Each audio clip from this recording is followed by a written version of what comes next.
అడగకుండా అమ్మైనా పెట్టదు. ఈ సామెత వెనుక ఉన్న లోతైన అర్థాన్ని ఇప్పుడు తెలుసుకుందాం. చూడటానికి చాలా సింపుల్గా అనిపిస్తుంది కదా, కాని ఈ మాటల వెనుక ఉన్న అసలు శక్తి ఏంటో చూద్దాం. ముందుగా మనమొక యూనివర్సల్ ట్రూత్తో మొదలుపెడదాం. అదేంటంటే, ప్రపంచంలో తల్లి ప్రేమ చాలా గొప్పది. అయినా సరే, ఈ సామెతేం చెప్తోందంటే, అడగకుండా అమ్మైనా అన్నం పెట్టదు అని. ఇది ఆలోచించాల్సిన విషయమే. మరి అంత ప్రేమించే తల్లి కూడా మనం అడిగేంతవరకు ఎందుకాగాలి? దీని అర్థం ప్రేమలేదని కాదు. అసలు పాయింట్ ఏంటంటే, మన అవసరాలేంటో మనం స్పష్టంగా చెప్పాలి. అప్పుడే అవి ఇతరులకి తెలుస్తాయి.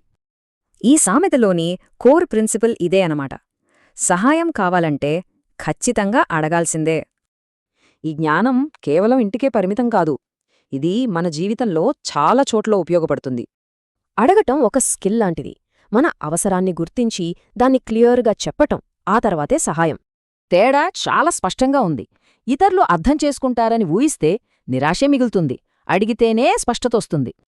అంటే ఈ సామెత ఒక విమర్శ కాదు, మనల్ని మనం ఎంపవర్ చేసుకోటానికి ఇదొక మంచి టూల్ అన్నమాట.